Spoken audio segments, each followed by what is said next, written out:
오늘은 여호수아입니다. 여호수아 말씀을 통해서 하나님께서 우리에게 주시는 그 음성, 그 은혜를 잘 누릴 수 있기를 원합니다. 지난번에 살펴봤듯이 라합은 기생이죠. 그 기생이 이스라엘의 정탐꾼을 만나는 이야기입니다. 이제 정탐꾼을 만나고 이제 기생 라합의 집에서 이제 정탐꾼이 나가게 되죠. 나가는 그때 기생 라합이 이제 청을 합니다. 이 이스라엘 군대가 들어올 것인데 이 여리고 성이 무너지고 분명히 너희가 이 땅을 차지하게 될 그때에 우리 집안을 좀 생각해달라, 구해달라, 살려달라라는 이야기를 하죠. 나와 우리 가족을 살려주십시오라고 합니다. 그러자 정탐꾼이 어떤 제안을 합니까? 알았다. 우리가 살려줄 것인데 그런데 이렇게 해라, 꼭 이렇게 해라, 이렇게 해야만 된다, 이렇게 알려줍니다. 어떻게 하냐면 그 정탐꾼들을 내려보낸 창에다가 무엇을 답니까? 붉은 줄을 내달아라. 붉은 줄을 창문에 걸어라. 그러면 살고 그렇지 않으면 죽을 것이다 라는 이야기를 하는 것이죠. 오늘은 기생 라합에 대한 이야기라기보다는 이 붉은 줄에 대해서 우리가 생각해 보려고 합니다. 붉은 줄. 성경에는 많은 상징들이 있습니다. 상징들이 많이 사용되고 있죠. 특별히 하나님의 현현과 하나님의 그 하시는 일을 나타낼 때 이 상징을 많이 사용합니다.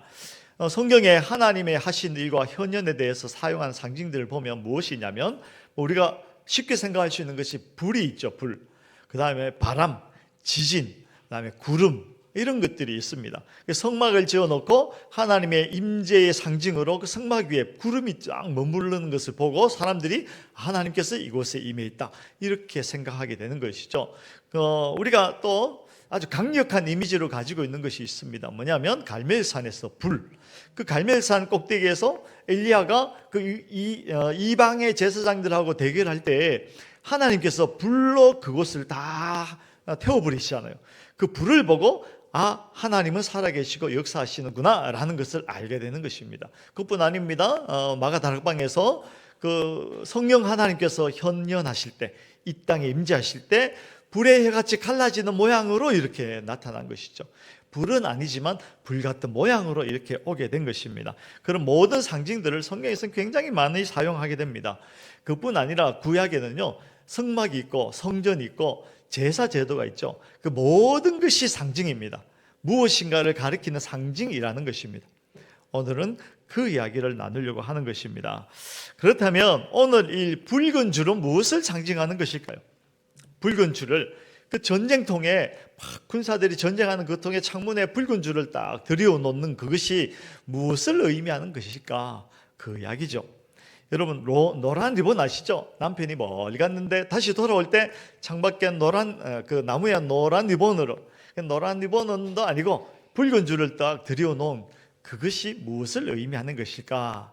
무엇을 의미하는 것이겠습니까? 이미 우리가 성경을 좀 아시고 신앙생활을 오래 하신 분들은 다 아시죠? 붉은 줄, 붉은 색은 무엇을 상징하는 것이냐면 예수 그리스도 십자가에서 흘려주신 보혈의 피를 상징하는 것입니다. 그것이 여기서는 그냥 붉은 줄로 이렇게 표현되었지만 출애굽기 12장에 보면 아주 선명하게 이야기를 하고 있습니다. 성경을 찾아보겠습니다. 출애굽기 12장 5절로 13절을 우리 읽어보겠습니다. 창세기 다음에 있습니다. 창세기 다음에 출애굽기 12장.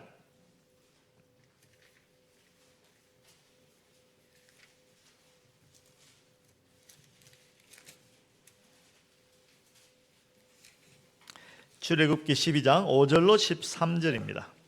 우리 성경을 다 찾아봅니다.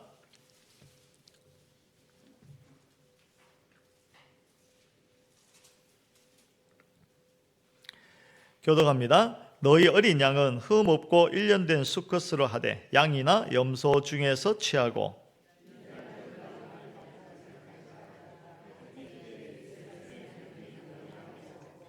그 피를 양을 먹을 집 좌우 문설주와 임방에 바르고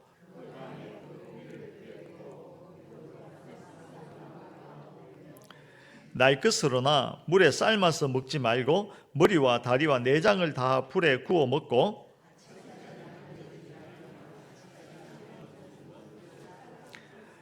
너희는 그것을 이렇게 먹을지니 허리에 띠를 띠고 발에 신을 신고 손에 지팡이를 잡고 급히 먹으라. 이것이 여호와의 유월절이니라.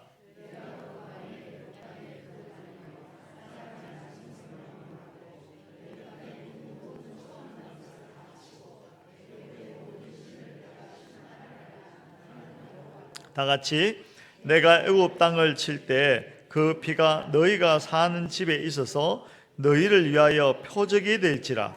내가 피를 볼 때 너희를 넘어가리니 재앙이 너희에게 내려 멸하지 아니하리라.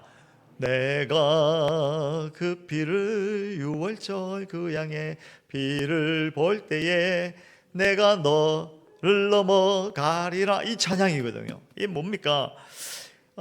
하나님께서 이스라엘 백성을 애굽에서 건져내시는데 열 재앙을, 9번째 재앙까지를 막 내려도 이 애굽의 왕이 말을 안 듣는 겁니다. 그래서 마지막 재앙이 무엇입니까? 그 애굽 땅에 태어난 첫 태생, 첫째 것들을 사람뿐 아니라 모든 짐승까지 다 멸하시는 그런 심판을 행하시는 날입니다. 근데 하나님께서 그러나 너희가 어린 양을 잡아서 피를 흘리고 그 피를 우슬초에 묻혀서 문 좌우 문설조와 임방에 발라두면 그 피가 발라져 있는 집은 어떻게 해요? 넘어가리라. 하나님의 그 사망의 심판이 임하지 않을 것이다. 이거 이야기거든요. 이게 출애굽기에 있었던 이야기입니다. 거기에 이제 붉은 피가 나오는 것입니다. 붉은색이 나오는 것이죠. 여러분, 이 사건이 무슨 사건입니까? 하나님께서 마땅히 죽어야 하지만 어린 양을 대신 죽임으로 그 피로 이 마땅히 죽어야 하는 그를 살려주시겠다라는 것이죠. 이 사건은 이미 하나님께서 그 예수 그리스도를 통해서 인류를 구원하시겠다라고 하는 예표로 이미 그 옛날에 출애굽기에 보여주신 것입니다. 저는 이 사건을 잘 보면서요, 이런 생각이 듭니다. 이 일을 행하실 때 하나님께서 무엇인가를 외치고 계셨다. 하나님께서 계속 그 예표를 통해서 말씀하시는 것이죠. 무슨 말씀이냐면 이사야 53장 5절입니다. 그가 찔림은 우리의 허물을 인하며 그가 상함은 우리의 죄악을 인함이라. 그가 징계를 받음으로 우리가 평화를 누리고 그가 채찍에 맞음으로 우리가 나음을 입었도다. 이 말씀을 계속 하시는 것입니다. 그 피가 발린 피를 바르라고 하시고 그 피가 발려져 있는 집을 넘어가시면서 하신 말씀이 이 말씀입니다. 넘어가면서 계속해서 하나님께서 이 말씀을 하시는 것입니다. 그 피를 바르고 있는 이스라엘 백성들 귀에다 대고 이 말씀을 하시는데 요약하면 이겁니다. 내가 내 아들을 죽이겠다. 이 말씀 하시는 거잖아요. 그 피를 바르고 있는 이스라엘 백성들 귀에다가 대고 내가 내 아들을 죽이겠다. 내가 내 아들을 죽이겠다. 그 말씀을 계속해서 하시는 것입니다. 우리가 성경을 보고 성경에 나와 있는 모든 예표들을 볼 때마다 하나님의 음성이 들립니다. 내가 내 아들을 죽이겠다. 내가 내 아들을 죽이겠다. 그 출애굽의 이 사건뿐 아니라 하나님께서는요, 성경 많은 곳에서 그런 예표를 보여주십니다. 특별히 성막과 제사 제도를 통해서 보여주시죠. 그 중에서요, 성막과 또 그 제사장들, 또 특별히 제사장의 의복을 만들 때 이걸 또 장치를 하십니다. 제사장 의복을 만드는데 그 제사장이 누구냐면 예수 그리스도의 예표입니다. 그 제사장이 누구냐면 앞으로 오실 대제사장 되시는 예수 그리스도를 보여준 예표이기 때문에 그 제사장이 입는 옷조차도 예수 그리스도의 예표를 거기에다가 담아뒀습니다. 어떻게 하냐면 재료에서 찾을 수가 있습니다. 재료. 제사장이 옷을 만들 때 무슨 재료로 사용하냐면 실로 하는데 청색, 자색, 홍색 실로 만들라고 하십니다. 청색, 자색, 홍색 실이 무엇이냐면 예수 그리스도를 상징하는 것입니다. 청색은 뭐냐면 하늘. 하늘에 계신 하나님. 원래 예수 그리스도는 하나님이시잖아요. 그리고 자색은 왕권을 상징합니다. 왕이신 예수 그리스도. 그리고 홍색 실은 무엇일까요? 오늘 붉은 줄처럼 예수 그리스도의 십자가에서 흘려주시는 보혈을 이야기하는 것이죠. 그것으로 만든 옷을 입고 제사장이 제사장 직무를 행하는 것입니다. 그것을 만들어 놓으시고 그 제사장의 옷을 볼 때마다 이 백성들은 앞으로 올 예수 그리스도를 어렴풋이라도 보게 하는 것이죠. 하나님께서 그 옷을 만들어 주시면서 그 옷을 이렇게 만들어라고 하시면서 무슨 이야기를 하시냐면 내가 내 아들을 죽이겠다, 그 말씀을 하시는 것이죠. 내가 내 아들을 죽이겠다, 내가 내 아들을 죽이겠다. 그뿐 아닙니다. 성경에 보면요, 나병 환자가 있어요. 나병 환자가 나병이 낫고 나면 그 나병이 나았다는 것을 확인해 주는 정결 예식을 가지게 됩니다. 보통 질병이 나면 의사가 확인해 줍니다. 당신 다 나았습니다. 그런데 특별히 성경에서 나병이 걸린 사람들은 다 나았다는 것을 누구에게 가서 확인받아야 되냐면 제사장에게 가서 확인을 받고, 그 제사장은 정결 예식을 행해야 되고, 그 정결 예식이 행해지면 비로소 이 나병이 나았다라고 선포를 하게 됩니다. 만약에 그런 선포가 없으면 그 나병 환자는 절대로 이스라엘 진중에 들어올 수가 없어요.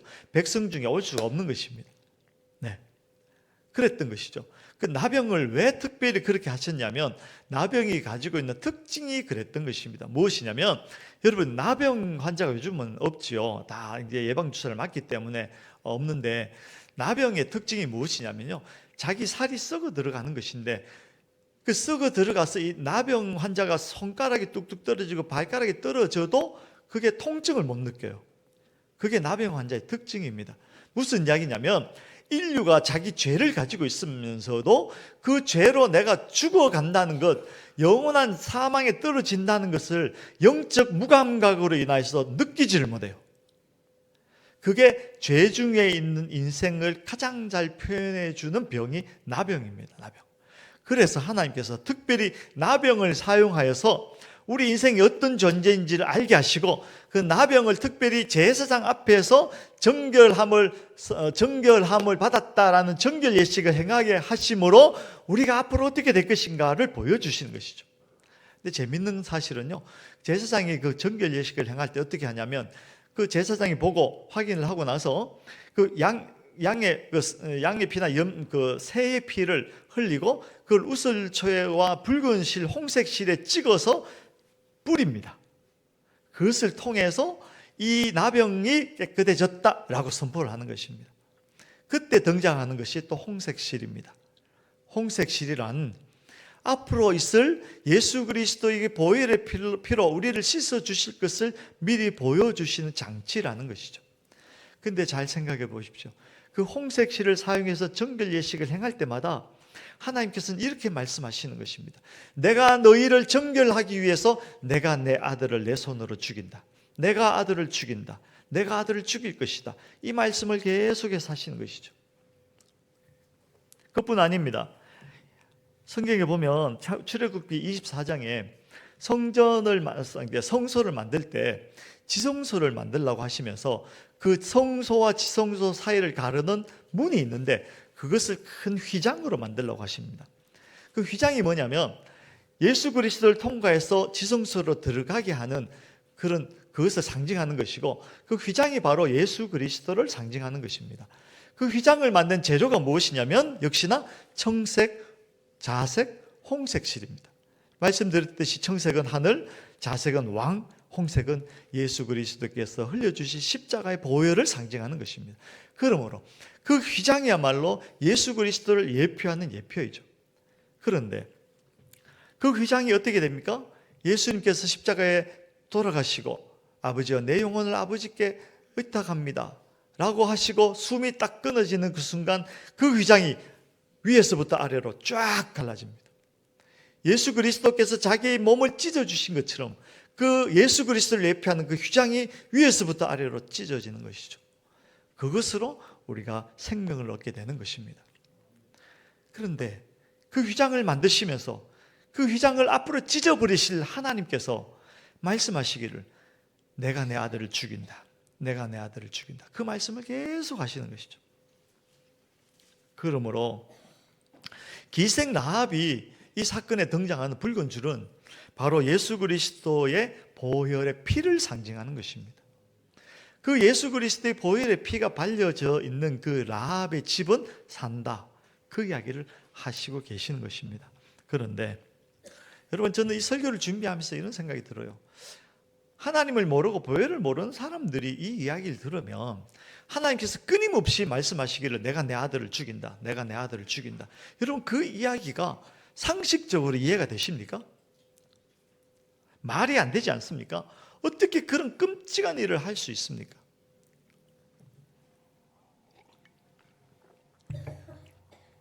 하나님께서 자기 손으로 자기 아들을 죽이신다는 이야기를 또 사건으로 보여주신 사건이 있습니다. 아브라함의 아들 이삭이죠. 아브라함이 100세의 아들을 얻었습니다. 얼마나 귀하겠습니까? 그런데 하나님께서 아브라함에게 말씀하시잖아요. 네가 가서 네 아들을 네 손으로 죽여서 나에게 제사해라, 이렇게 말씀하십니다. 여러분, 말이 됩니까? 그렇지, 좋은 일이야, 뭐 이런 생각이 드십니까? 그럴 수 없잖아요. 일반 상식으로는, 일반 자연이 있는 그 사건을 보면 이해가 안 됩니다. 어떻게 그럴 수가 있습니까? 그런데 여러분, 놀랍게도요, 아브라함이 이삭을 죽였나요, 안 죽였나요? 아브라함이 칼을 들고 그 아들 이삭의 심장을 향하여서 그 찔러 넣으려고 하는 그 순간 하나님께서 아브라함을 부르시면서 막아 세우시죠. 막아 세우시고 그 아들 이삭을 대신할 제물을 준비해 두셨어요. 여호와 이레, 여호와 이레. 그런데 놀랍게도 하나님은 자기 아들들을 죽이셨나요, 안 죽이셨나요? 그 아브라함은 그 죽이려고 하는 순간에 멈춰 세우셨던 그 하나님께서 예수 그리스도를 십자가 제단 위에 올려놓고 아버지 된 하나님께서 그 칼을 들고 아들 된 예수 그리스도의 심장을 깊이 찔러 넣으시죠.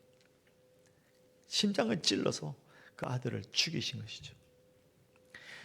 그 일이 얼마나 엄청난 일인지 아십니까? 예수 그리스도 그 사실을 아시고 엘리 엘리 라바 사박다니, 나의 하나님 나의 하나님 어찌하여 나를 버리시나이까? 어찌하여 나를 죽이십니까? 어찌하여 당신의 손으로 나를 버리십니까? 그 이야기를 할 때 하나님께서는요, 차마 듣고 있을 수 없어서 돌아앉으셨다고 그러잖아요. 그래서 이런 생각이 듭니다. 하나님, 뭐 이렇게까지. 사실 아담과 하와를 에덴 동산에서 내쫓을 때부터 하나님께서는 그 말씀하시는 것입니다. 내가 내 아들을 죽이겠다. 내가 내 아들을 죽이겠다. 내가 내 아들을 죽이겠다. 출애굽 때도 말씀하시고, 지금 여호수아, 갈렙, 여호수아, 기생 라합의 이야기에서도 그 말씀하시는 것이고, 제사장들을, 제사 제도를, 옷을 만들고 휘장을 만들고 또 그것을 아주 엄격하게 하실 것을 말씀하시면서 끊임없이 하신 말씀이 내가 내 아들을 죽이겠다, 내가 내 아들을 죽이겠다. 아주 하나님께서는요, 집요하게 이 일을 몰고 가십니다. 아마 예수를 모르는 사람들, 믿음이 없는 사람들, 또는 혹시 내가 믿는다고 하지만 십자가 이야기하면 그저 남의 이야기처럼 들리는 사람들은 이렇게 이야기합니다. 뭘 그렇게까지? 하나님 뭘 그렇게까지? 여러분은 어떻게 생각하십니까? 하나님 뭘 그렇게까지? 다른 방법도 있지 않을까요? 다른 방법도 있지 않을까요? 우리가 좀 더 노력하면 안 될까요? 우리가 좀 더 힘쓰고 뭐 거룩해지려고 하고 봉사도 많이 하고 헌금도 많이 하고 좀 하면 안 될까요, 하나님? 아버지가 아들을 죽인다고? 그게 말이 됩니까, 하나님? 그러나 여러분, 이 사건을 생각해 봐야 돼요.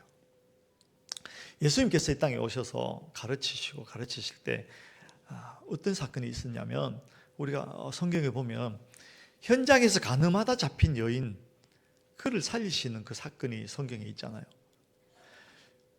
이런 사건입니다. 현장에서 그만 한 여인이 가늠하다가 잡혔어요. 현장범입니다. 현장범. 현장범은 영장 없이도 구금이 돼요. 현장에서 가늠하다 잡혔어요. 사람들한테. 그 당시에 법으로 하면요, 돌로 쳐서 죽여야 됩니다. 돌로 쳐서 죽이지 않는 게 이상한 것입니다. 이 여인을 잡았어요. 사람들이, 남자들이 득다까지 달려들어서 두들겨 패고, 그 질질 끌고 어디로 가냐면 예수님에게로 가서 예수님 앞에 던져 넣습니다. 이 사람은 죽음이 확정된 사람입니다. 왜냐하면 자기 죄 때문에 현장에서 가늠하다 잡혔잖아요. 예수님에게 묻습니다. 예수님, 죽일까요? 살릴까요? 사람들이 양손에 돌을 들고 그냥 이제 곧 던져 죽이려고 눈에는 살기를 띠고 막. 예수님께서 조용히 말씀 없이 이렇게 계시다가 딱 한 말씀 하시죠. 뭐라고 말씀하셨습니까? 너희 중에 죄 없는 자가 먼저 쳐라. 너희 중에 죄 없는 자가 먼저 쳐라. 세상에 그 말씀에 찔리지 않을 사람이 누가 있겠어요? 여러분, 저와 여러분들 잘 아시잖아요. 나는 죄 없다. 몰라. 우리 장로님쯤 되면 죄가 없겠지. 왜 웃어요? 그럼 목사를 우습게 봅니까? 우리 모두는 죄인입니다. 그 이야기를 듣고 돌을 던질 사람이 아무도 없었죠. 그래서 돌을 다 내려놓고 슬금슬금 다 도망갑니다. 그런데 여러분, 이 이야기의 절정은 이것이 아닙니다. 예수님께서 그 여인에게 묻습니다. 너를 치려던 사람들이 어디 갔냐? 둘러봐요. 아무도 없습니다. 그 다음에 예수님께서 아주 놀라운 말씀하십니다. 나도 너의 죄를 묻지 않겠다. 나도 너의 죄를 묻지 않겠다. 무슨 이야기입니까? 너는 죄인이지만 내가 덮었다.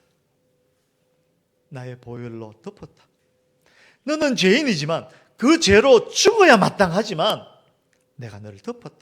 우리 인생이 살 수 있는 유일한 길은 예수 보혈로 덮어주신 것 외에는 방법이 없어요. 그 사실을 이해하면 달라지죠. 여러분, 이 사건을 만약에 연극으로 한다고 생각해 보세요. 연극 배역을 맡는데 여기 누가 나오면 예수님 나오고 그 여인 나오고 돌 던지려는 사람 나오고 또 제가 보기엔 구경꾼도 있었을 겁니다. 구경꾼 있고 그랬겠죠. 여러분이 이 배역에 딱 맞는 사람 하나 골라라고 하면 뭘 고르겠어요? 제가 이렇게 살아보니까 많은 사람들이 돌 든 거는 아니지만 내가 그래도 예수 믿는데 옆에 구경하는 사람 정도로 생각하시는 것 같아요. 그래도 좀 양심이 있으면 돌 들고 있는 사람, 그건 아닙니다. 우리는요, 현장에서 가늠하다 잡힌 사람들입니다. 현장에서 가늠하다 잡힌 여인입니다. 나의 죄 때문에 찍소리도 못하고 죽음이 확정된 인생들, 저와 여러분입니다. 저와 여러분들이 살 수 있는 유일한 길은 하나님께서 자기 아들을 죽이시는 길밖에 없다니까요. 우리가 그 사랑을 어떻게 알겠습니까? 그 사랑을 어떻게 이해하겠습니까?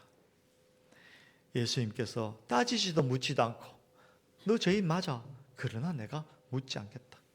덮어주심의 은혜로 우리가 살아난 것입니다. 우리가 산 것입니다. 이것을 깨닫게 되면 하나님께서 내가 아들을 죽이겠다고 하신 그것이 이해가 됩니다. 사랑이 구주를 죽게 했네. 왜 날 사랑하나. 겸손히 십자가 지시었네.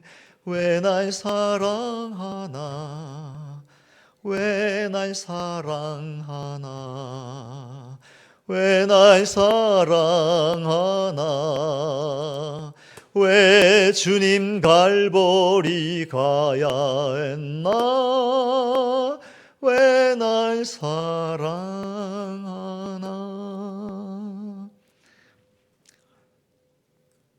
왜 날 사랑하는지 아시겠어요? 우리가 그 사랑의 깊이와 넓이를 이해는 못하지만 그러실 수밖에 없겠구나.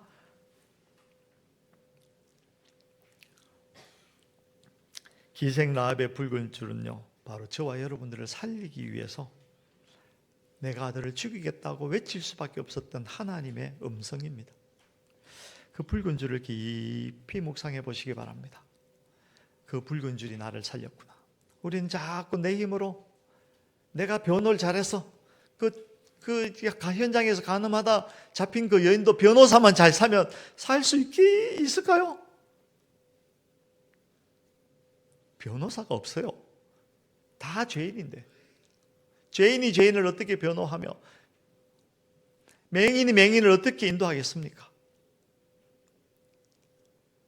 그저 예수 그리스도의 십자가 보혈로 그 붉은 줄로 우리를 감싸주시는 것 외에, 덮어주시는 것 외에 우리는 살 길이 없어요. 그것을 이해하게 되면, 내가 그 여인이라는 것을 이해하게 되면 하나님의 마음이 이해가 되고 하나님의 사랑이 이해가 되는 것이죠. 그것을 이해하는 사람이 성도이고 그것에 감격하여 감사하는 사람이 예배자입니다. 예배는 아무나 할 수 있는 것이 아닙니다.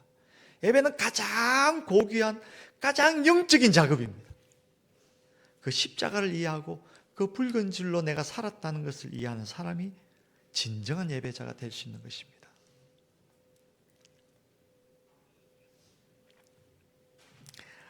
오늘 붉은 계열 옷을 입고 오신 분들에게 주의 은혜가 임하시기를. 두 분 계시네. 여러분, 누가 복된 자이냐면 그 십자가를 이해하는 사람, 그 십자가의 피로 내가 덮여졌다는 것을 잘 이해하고 그 사랑을 누리는 사람이 복된 자입니다. 그 사랑을 아는 사람이 복된 자입니다. 가장 어리석은 사람이, 안타까운 사람이 누구냐면 그 사랑을 입었음에도 그 사랑을 누리지 못한 사람이 정말 안타까워요. 성도인데 성도가 누리는 기쁨과 평안과 소망을 몰라. 얼마나 안타까워요. 이렇게 하시기 바랍니다. 오늘 댁에 가셔서 붉은 줄, 오늘 제가 설교해드린, 말씀드린 이 붉은 줄을 한번 깊이 묵상하시기 바랍니다. 성경을 펴놓고 그가 찔림으로 내가 살았고 그가 채찍에 맞음으로 내가 살았구나. 우리가 아직 죄인 되었을 때에서 그리스도께서 우리를 위하여 죽으심으로 우리를 향한 하나님의 사랑을 확증하셨구나. 이런 말씀들을 내놓고 묵상하시기 바랍니다.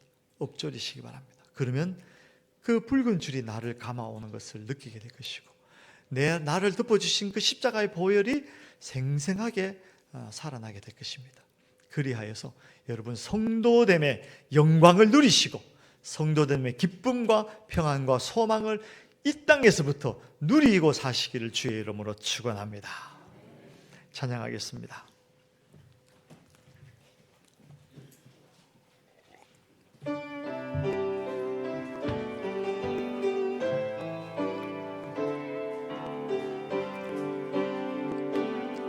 세상의 유혹 시험이 내게 몰려올 때에 나의 힘으론 그것들 모두 이길 수 없네. 거대한 폭풍 가운데 위축된 나의 영혼 어찌할 바를 몰라 헤매이고 있을 때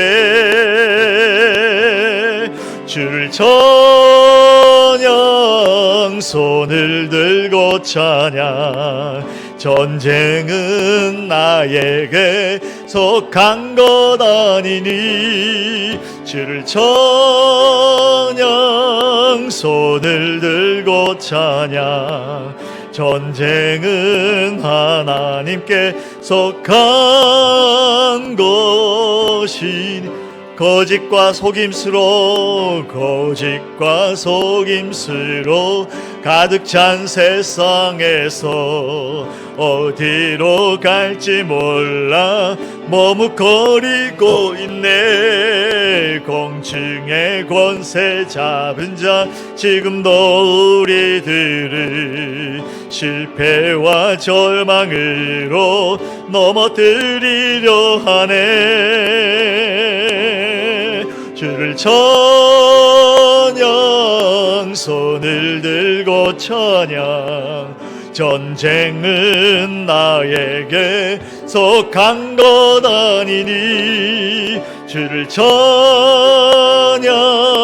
손을 들고 찬양 전쟁은 하나님께 속한 것이니 주위를 둘러보면 아무도 없는 듯 믿음의 눈을 들면 보이는 분 계시네. 지금도 내 안에서 역사하고 계시는 사망과 어둠의 권세 물리치신 예수님